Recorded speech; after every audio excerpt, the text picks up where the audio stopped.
Bismillahirrahmanirrahim. Alhamdulillahi rabbil alamin. Wassalatu wassalamu ala rasulih al-amin wa ala alihi wa sahbihi ajma'in. Amma ba'd. Assalamualaikum warahmatullahi wabarakatuh.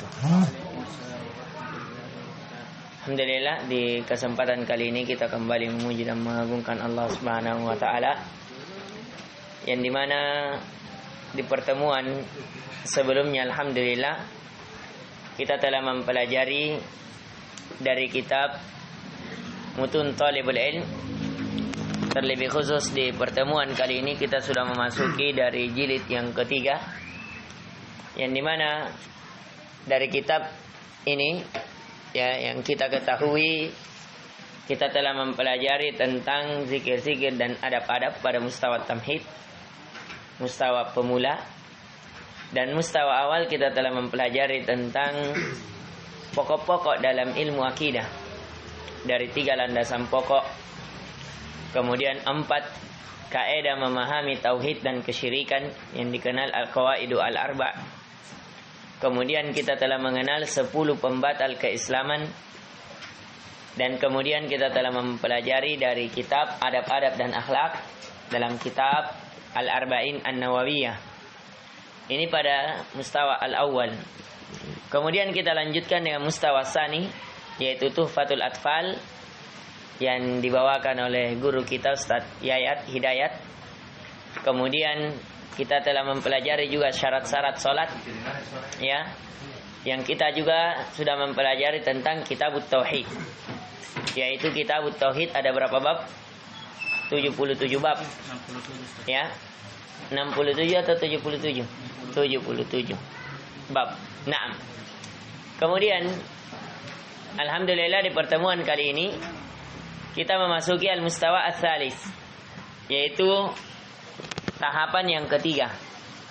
Jadi buku ini buku yang dipelajari di Mekah, yang Ma'had Al-Haram, dipelajari juga di Madinah, dan ini banyak dihafalkan oleh para penuntut ilmu. Ditulis oleh Dr. Abdul Muhsin bin Muhammad Al-Qasim, yang dimana buku inilah yang menjadi landasan yang harus dipelajari seorang penuntut ilmu yang belajar secara bertahap, ya. Jadi dia memulai dari zikir-zikir dan adab, kemudian permasalahan akidah, baru ilmu tajwid, kemudian masalah ibadah. Di buku ini yang selanjutnya barulah mempelajari tentang ilmu hadis. Tapi ini dasar. Jadi mempelajari ilmu hadis, kita kemarin sudah mengambil banyak keutamanya. Yang pertama apa kemarin? Kenapa kita mempelajari ilmu hadis? Allah memberikan cahaya kepada orang yang mempelajari. Ini keutamanya. Allah memberikan cahaya pada seseorang. Naddarallahu imra'an. Semoga Allah memberikan cahaya pada seseorang. Yang siapa mendengar dari Nabi sallallahu alaihi wasallam, kemudian dia hafalkan, kemudian dia sampaikan kepada orang lain. Kemudian apalagi keutamaan kenapa harus mempelajari ilmu hadis? Seseorang tidak akan mungkin memahami Al-Quran dengan baik kecuali mempelajari ilmu hadis. Coba lihat di dalam Al-Quran, Allah perintahkan solat, tapi bagaimana solat? Allah cuma perintahkan solat, tapi bagaimana solatnya? Berapa rakaat? Berapa rukunya? Berapa sujudnya? Tidak mungkin kalau bukan ilmu hadis. Tapi ilmu hadis karena zamannya sangat jauh, banyak yang mendustakan dari ucapan Nabi sallallahu alaihi wasallam, sehingga lahirlah buku yang akan kita pelajari ini. Bagaimana kita bisa mengetahui hadis ini sahih atau hadis ini hasan atau hadis ini dhaif? Ya, bahkan di masa Ali bin Abi Thalib ada seseorang yang dipenggal. Ternyata orang ini karena banyak memalsukan hadis. Dia sudah kabarkan bahwasanya dia sudah memalsukan 100.000 hadis. Dia sudah sebarkan. Sehingga apa? Ya, akhirnya dia dipenggal, dihukum. Dan cukuplah ucapan Nabi sallallahu alaihi wasallam sehingga kita berhati-hati harus memiliki ilmu hadis. Kata Nabi sallallahu alaihi wasallam, "Man kadzaba alayya muta'ammidan falyatabawwa maq'adahu minan nar." Barang siapa yang berdusta atas namaku, kata Nabi sallallahu alaihi wasallam, maka hendaknya dia menyediakan tempat duduknya di neraka. apalagi di hari ini. Ya, harus kita tahu hadis itu sahih atau hadis itu hasan atau hadis itu dhaif. Dan di pertemuan ya kali ini kita mengulang sedikit karena ada beberapa dari saudara-saudara kita yang baru bergabung. Karena ini baru pertemuan, bisa dihitung baru pertemuan pertama. Ya, karena kemarin inilah ringkasan yang kita ringkaskan ulang. Jadi kitab yang akan kita pelajari adalah Al-Manzuma Al-Baikuniyah. Manzuma dari kata nazam. Isim maf'ulnya manzum, yang dinazam. Al-Baikuniyah ya, ini sebuah matan dari ilmu mustalah hadis. Jadi ada ilmu hadis, ada ilmu mustalah hadis. Ilmu mustalah hadis adalah ilmu mengetahui derajat-derajat hadis. Yang pertama, kita akan baca, berkata penulis, Abda'u bilhamdi musalliyan ala.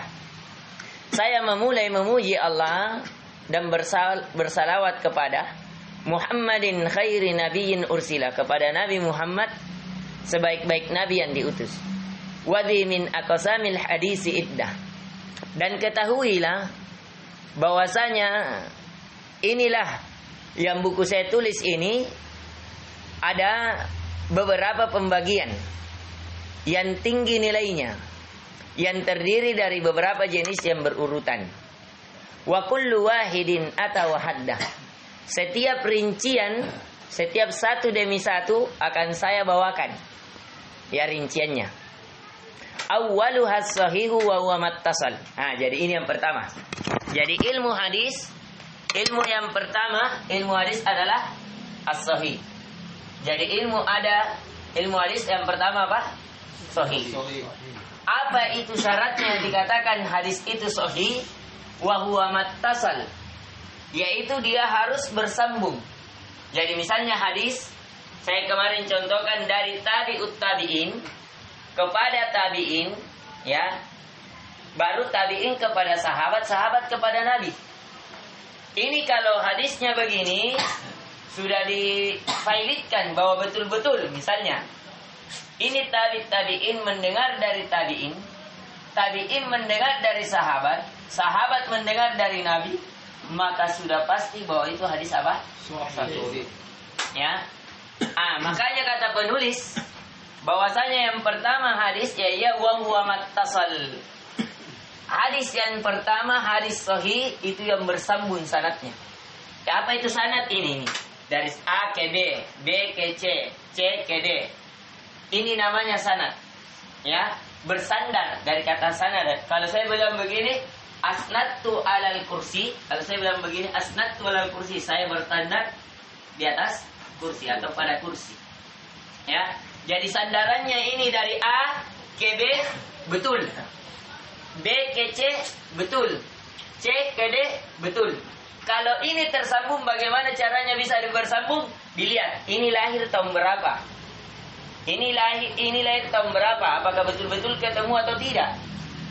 Seperti misalnya di zaman kita ini, imam mendengar dari saya, nanti imam ada lagi muridnya bahwa saya mendengar Safar begini. Muridnya imam lagi ada lagi, nanti dia bilang saya mendengar dari imam bahwa gurunya imam Safar bilang begini. Begitu terus. Sampai sama dengan kita ini. Maka yang meriwayatkan ini namanya rijalul hadis. Tapi yang kedua, syarat hadis itu sahih walam yuzal. Tidak ada yang syaz. Syaz itu adalah sesuatu yang menyelisih kebanyakan. Misalnya, hadis yang syaz, kalau seseorang bertahiyat, ada 13 perawi meriwayatkan dari gurunya sampai ke Nabi, itu bahwa Nabi mengeluarkan jari telunjuknya seperti angka 53, kemudian dia seperti ada 53 begini dan menyimpan di atas pahanya, sebagian riwayat di atas lututnya. Tapi ada riwayat satu orang meriwayatkan bahwa Nabi menggerak-gerakkan. Jadi siapa mana yang benar? Ada tadi beberapa orang yang bilang tidak ada lafaz menggerak-gerakkan 13. Yang bilang menggerak-gerakkan berapa? Satu. Maka yang satu ini dikatakan syaz. Jadi syaz itu adalah seseorang menyelisihi kebanyakan. Seseorang menyelisihi kebanyakan. Itulah yang dikenal dengan syaz, keganjalan. Ganjil ke. Masa ada 14 orang mendengar, misalnya ini kita. 3, 6, 8. 8 orang bilang, sahabat bilang, hadis syaz itu hadis yang memiliki keganjalan, yang menyelisih kebanyakan. Satu orang bilang, misalnya Aswad bilang, tidak, hadis syaz itu bukan itu yang dimaksud.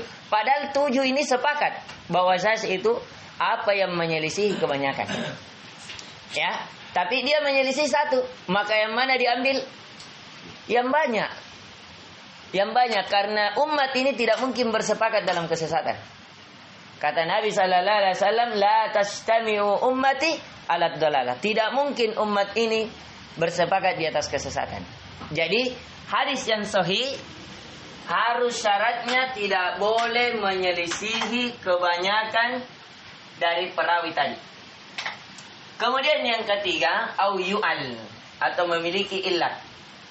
Memiliki illat, memiliki penyakit, memiliki cacat. Jadi hadis ini dikatakan sahih, tadi harus tersambung sanadnya. Yang kedua, harus tidak menyelisihi orang yang lebih siko dari dia atau yang lebih banyak dari dia. Yang ketiga, tidak memiliki penyakit. Penyakitnya apa? Banyak. Penyakit hadis itu berpenyakit banyak. Entah karena terputus sanadnya, misalnya dari tabi'ut tabi'in langsung sahabat. Misalnya Sa'id bin Musayyab. Dia mengatakan, saya mendengar Abu Hurairah radhiyallahu anhu berkata. Sa'id bin Musayyab seorang tabi'in. Tabi'in bukan tabi'in. Dia bilang mendengar dari sahabat Abu Hurairah. Misalnya seperti misalnya ucapan Imam Syafi'i bahwa saya mendengar Imam Abu Hanifah, padahal Imam Syafi'i lahir meninggal Imam Abu Hanifah. Tidak ketemu. Maka di sini apa? Ada keterputusan. Itulah yang dikatakan illat. Jadi hadis yang memiliki illat adalah hadis yang entah sanadnya terputus, 1. Yang kedua, atau illatnya pada perawinya, misalnya hafalannya lemah, ataukah misalnya ini perawi hadis penumballo, ya, atau ini perawi hadis seorang yang mungkarul hadis, selalu membuat-buat apa? Hadis-hadis palsu dan seterusnya, maka ini dia ya dikatakan ya memiliki cacat. Kapan memiliki cacat? Berarti dia apa? Ternodai dari hadis yang sahih. Jadi inti pelajaran yang bisa kita petik bahwa hadis sahih harus memiliki apa tadi? Bersambung sanad. Yang kedua, tidak menyelisih perawi yang lebih sikoh. Ketiga, tidak memiliki cacat. Entah cacat pada orangnya, bukan cacat maksudnya pada orangnya tidak ada telinganya, 1. Atau buta matanya, tidak. Atau misalnya pincang kakinya, bukan. Yang dimaksudkan cacat adalah misalnya buruk hafalannya, atau dia seorang yang senantiasa melakukan kemungkaran, atau suka berdusta, ataukah cacat yang dimaksudkan adalah terputusnya sanad yang dia bawakan hadis padanya, ada keterputusan. Ini ya. Kemudian yang kedua, hasan. Kata penulis, wal hasanul ma'rufu turukan wa goda rijaluhu lakas sahihus tuhara. Bahwa hadis hasan adalah yang dikenal jalurnya. Artinya hadis hasan, jalurnya sudah terkenal. Hasan itu artinya hadis baik. Para perawinya tidak seperti tingkatan sahih. Jadi perbedaannya hadis hasan dengan hadis yang sahih, itu perbedaannya apa? Rijalnya saja. Tidak seperti misalnya ini, kalau ini hafalannya mungkin sekali, tidak ada salah. Tapi kalau ini mungkin ya kadang salah 1, salah 2, maka dia turun derajatnya bukan lagi sahih tapi apa? Hasan. Tapi apakah ini hadis diterima? Jawabannya iya. Seperti jika orang ini ringkin 1, ini ringkin 2 atau ringkin 3. Ya. Jadi kalau ini diterima hadisnya, iya diterima. Valid hadisnya, iya valid hadisnya. Orangnya bisa terpercaya, tapi apa? Dia lebih rendah ya kualitas orangnya dibanding yang pertama. Makanya yang pertama ada juga adalun dobit. Nanti itu kita akan pelajari di setelahnya. Jadi Yang pertama yang harus kita pahami bahwa hadis sahih itu hadis jenis pertama, yaitu harus tersambung sanad, tidak menyelisih lebih siko dari dia, dan tidak memiliki cacat entah terputusnya sanad atau cacat pada orangnya, buruknya hafalan atau melakukan kemungkaran. Yang kedua hadis hasan, yaitu sama derajatnya hadis sahih, harus orangnya siko, harus bersambung sanadnya, tidak menyelisih lebih siko, kemudian tidak ada ilat pada orangnya, akan tetapi dia lebih rendah kualitas dibandingkan orang yang pertama itu. Kemudian yang ketiga, wa kullu ma an rutbatil hasani qasur fa huwa dhaif wa huwa aqsaman katsur. Yang adalah setiap hadis yang berada di bawah derajat hasan, maka itulah hadis dhaif. Jadi yang ketiga hadis dhaif. Hadis dhaif ini banyak sekali. Ya, jadi hadis dhaif banyak. Apa-apa itu? Yang pertama, ya, hadis dhaif dikatakan di sini. Jadi tadi afwan ada yang tertinggal di lafaz yang keempat, bahwasanya hadis yang sahih. Kita ambil dulu ini dulu sebelum kita masuk yang ke dhaif.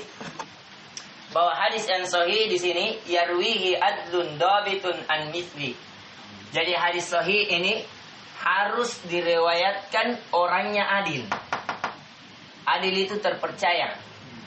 Seseorang kapan dikatakan adil?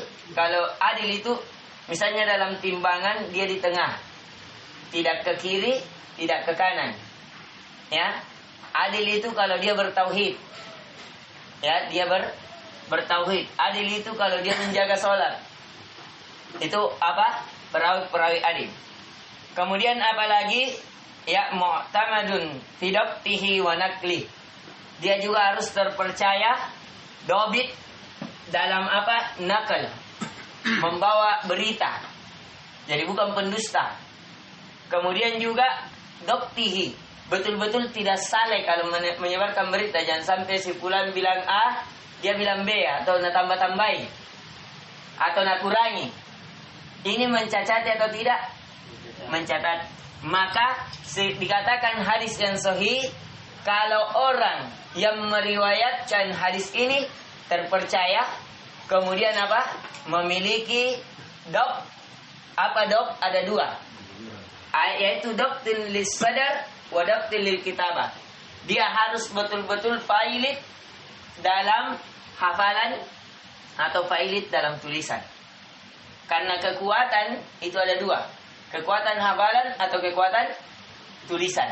Jadi itu harus dia ketika meriwayatkannya jelas bahwa dia tulis dari gurunya seperti ini. Bahkan sebagian guru itu saking telitinya, ya, sampai kalau sudah menulis muridnya dia periksa lagi. Makanya ditandatangani tulisan muridnya, yang tanda tangannya adalah gurunya, supaya menjelaskan betul-betul dia meriwayatkan sebagaimana diriwayatkan gurunya. Kalau kita mau lihat mana hadis-hadis yang sahih, yang lebih tinggi sahihnya dibandingkan hadis yang lebih rendah, Sahih Bukhari. Jadi nanti sahih itu terbagi tingkatan-tingkatan sahih. Yang pertama yang paling sahih kalau dia Bukhari dan Muslim. Bukhari dan Muslim. Ini hadis yang paling sahih. Jadi kalau ada yang diriwayatkan oleh Bukhari dan Muslim, ini hadis yang paling sahih. Biasa juga dikenal dengan muttafaqun alaih. Ini hadis yang paling kuat, paling sahih. Sepakat para ulama ahli sunnah bahwa kitab yang paling tersahih setelah Al-Quran adalah apa yang diriwayatkan oleh Bukhari dan Muslim. Ini. Tapi yang kedua apa? Ini yang pertama. Yang kedua adalah siapa yang diriwayatkan Bukhari saja. Apa? Yang diriwayatkan oleh Bukhari saja. Kemudian yang ketiga, apa yang diriwayatkan oleh Muslim saja. Ya, jadi yang paling sahih kalau diriwayatkan, kalau ini mau dalam fikih misalnya seperti kitab Umdatul Ahkam. Itu di dalamnya itu sedikit hukum karena berbicara tentang hadis-hadis dalam Bukhari dan Muslim saja. Kalau Bulughul Maram banyak, ada Imam Tirmizi, ada Imam Nasai. Ya, kalau Bulughul Maram. Nanti ada lagi kitab-kitab hadis yang lain seperti Imam At-Tirmizi, Sunan At-Tirmizi, Sunan Ibnu Majah yang dikajikan oleh guru kita, Sunan An-Nasai, ya. Ini dulu. Jadi kitab, kalau mau kitab mana ini kitab-kitab sahih? Yang pertama apa? Bukhari, yang dikeluarkan Bukhari dan Muslim. Yang kedua Bukhari saja. Yang ketiga Muslim. Ini hadis sahih. Tapi apakah hadis yang sahih hanya di sini? Jawabannya tidak. Ya, karena kalau Imam Bukhari sekitar 6 ribuan. Kalau yang terulang 8 ribuan. Itu kalau Bukhari. Kalau Imam Muslim 12 ribuan. Ya, apakah hanya 20 ribu saja hadis yang sahih? Jawabannya tidak. Ada, makanya ada ditulis sama Imam Al-Hakim, namanya Al-Mustadrak. Ya, Al-Mustadrak itu apa-apa yang didapati hadisnya sahih tapi tidak dinukil oleh Bukhari dan Muslim. Nanti, makanya Mustadrak baina sahihain. Mustadrak di antara dua yang sahih, yaitu Bukhari dan Muslim. Ini dulu. Jadi inti yang pelajaran yang bisa kita petik pada kesempatan kali ini, yang pertama, kitab yang akan kita bahas adalah kitab Mustalah Hadis, untuk mengetahui derajat-derajat hadis, tapi bukan untuk mentakhrij. Bisa kita langsung, oh ini hadis sahih, ini hadis hasan. Tidak, istilahnya saja. Bahwa dalam hadis itu ada istilah dikatakan sahih kalau terpenuhi 3 syarat. Kalau hadis hasan sama dengan syaratnya hadis sahih, cuma perbedaannya masalah perawinya. Ada yang lebih apa? Lebih sikoh kalau dalam sahih. Yang ketiga adalah hadis yang apa tadi?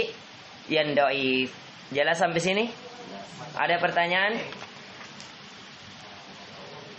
Ada pertanyaan? Tidak ada. Nah, kita ambil sedikit. Apa itu hadis dhaif? Sekarang hadis dhaif. Hadis dhaif ini kita ambil dulu istilahnya. Kata penulis, wa ma udifa lin nabiyil marfu'u. Apa yang disandarkan kepada Nabi, ini istilahnya marfu'. Apa? Marfu' dari kata rofa. Rofa itu apa artinya? Ada yang kalau dalam ilmu nahwu rofa dhammah. Tapi kalau rofa'ah dalam bahasa artinya diangkat. Jelas? Misalnya ya, rafa Allahu hadzal rajul. Allah mengangkat ya laki-laki ini. Seperti firman Allah, yarfa'illahu alladziina aamanu minkum. Tapi ini dalam bentuk fi'il mudhari'nya. Kalau tadi rafa dalam bentuk fi'il madhinya. Sekarang jadi kalau apa yang disandarkan kepada Nabi, istilahnya apa? Rafa, marfu. Jadi kalau misalnya hadis ini sampai kepada Nabi, apa istilahnya? Marfu'un. Cari dulu istilah cepat. Kita ambil sedikit. Itu tidak ada, Ustaz. Tidak ada lagi? Iya. Nah. Maksud.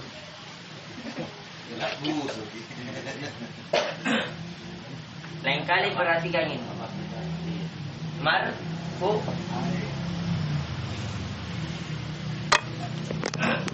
Kita harus aturan. Ya. Kemudian wa ma udifa lin nabi marfu'u.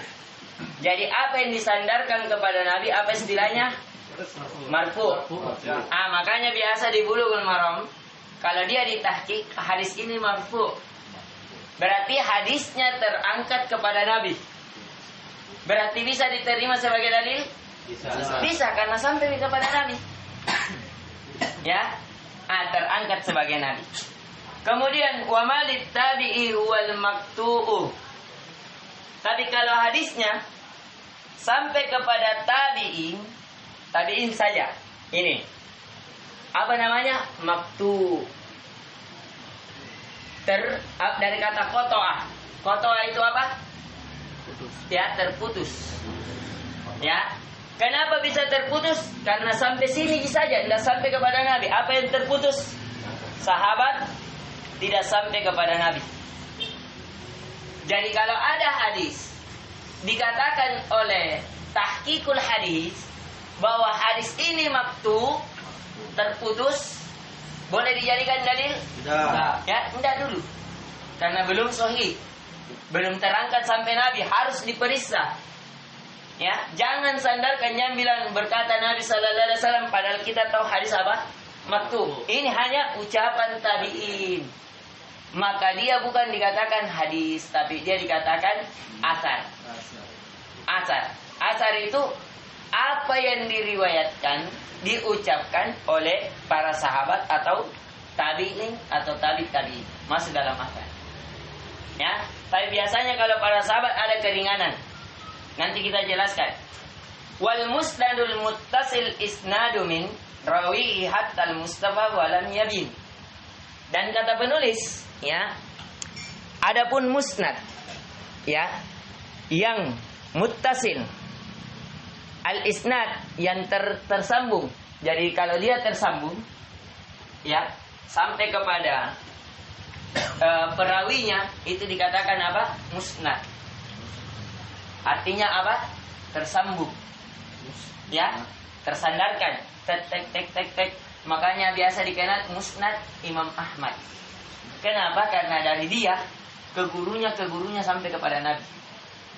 Jadi dia bawakan apa? Makanya di anunya Imam Ahmad dikatakan musnad Imam Ahmad. Makanya kalau misalnya hadis Bukhari, hadis Muslim, hadis At-Tirmizi atau Turmuzi, hadis Ibnu Majah. Tapi kalau Imam Ahmad tidak dikatakan hadis Ahmad, tapi hadis di musnad Imam Ahmad. Musnad artinya yang bersandar sampai ke Imam Ahmad. Ya, jelas sampai sini? Jelas. Ya, ini muttasil biasa juga dikenal dengan muttasil, bersambung. Dari kata ittasala yattasilu, muttasil. Naam. Kemudian kita lanjutkan. Ya. Kata penulis, rawihi hatta al-mustafa. Yang ini yang bersambung ini sampai ke perawi, dari perawi sampai kepada Nabi. Tapi kalau terputus, tergantung. Kalau terputusnya tadi di sahabat, apa namanya, berarti sampai tabi'in, maktu. Tapi kalau dia sampai kepada Nabi, marfu. Nah, itu dia, marfu. Wa ma bisam'i kullu rawin yattasil. Dan tidaklah didengar, ya, di setiap dari perawi yang bersambung. Isnaduhu lil Mustafa fal muttasil. Kalau tadi terputus, ini istilahnya. Tapi kalau bersambung kepada Nabi, namanya muttasil. Musalsalun kul ma ala wasfin ata, hadis musalsal. Ini ada lagi istilah dikenal dengan hadis musalsal. Musalsal itu yang berantai-rantai. Salsala yusalsilu itu artinya apa? Terikat-ikat. Nah, saling terhubung. Jadi ini hadisnya ini dari sini terhubung. Nanti ada perawi lain ternyata terhubung, banyak perawi yang riwayatkan. Itu nanti hadis musalsal, ya. Di antara ciri-ciri hadis musalsal, ya, hadis yang saling berkaitan, ada juga hadis yang saling getar. Itu kalau apa? Dia sampai ma'ala wasfin ata, yaitu dengan munculnya sebuah sifat, mitla ama wallahi ambanil fata, kalau muncul di dalamnya sumpah, yaitu misalnya demi Allah saya dikabarkan kepada seorang pemuda. Jadi kalau ada hadis di dalamnya terdapat sumpah, apa namanya? Hadis musalsal. Kalau ada di dalamnya sumpah dikenal dengan hadis musalsal, yaitu hadis yang sebenarnya bergetar. Boleh juga terantai, ya. Boleh juga terikat dengan apa? Ya, sumpah di dalamnya. Ini mungkin sedikit apa yang kita bisa bawakan. Inti pelajaran yang bisa kita beri bahwasanya hadis itu, ya, terbagi dari beberapa hal. Yang paling utama, intinya hadis itu terbagi 3 saja. Ada hadis sahih, ada hadis hasan, ada hadis dhaif. Dhaif itu yang banyak sekali, puluhan dhaif ini. Ya, puluhan itu hadis dhaif. Tapi dhaifnya tergantung. Kalau dhaifnya terputus sahabat, namanya maktu. Kalau dia terputus nanti tabi-tabi, ada lagi istilahnya. Nanti kita ambil sedikit demi sedikit. Kalau satu perawinya namanya hadis gharib. Kalau 2 nanti hadis namanya hadis aziz. Nanti kita ambil sedikit demi sedikit. Ini yang bisa kita berikan. Ada pertanyaan sampai sini? Ada, Ustaz. Ya, Fadlan. Itu Ustaz, hadis yang satu perawi menyelisihi perawi yang lain. Ya, perawi yang lain yang baik itu apakah masuk dalam hadis hasan atau dhaif, Ustaz? Apa tadi kita katakan kalau hadis yang sahih? Kalau tidak sahih. Ya pasti tidak sahih karena menyelisihi. Berarti dia masuk di hasan Hadis atau di dhaif? tidak. Hadis dhaif. Nah, hadis dhaif. Karena kan hadis sahih harus apa? Tidak menyelisihi perawi yang lebih sikoh. Itu. Tapi terkadang hadis dhaif itu kalau banyak jalurnya yang mendukung naiki hasan. Nanti itu pelajarannya. Jadi terkadang hadisnya dhaif.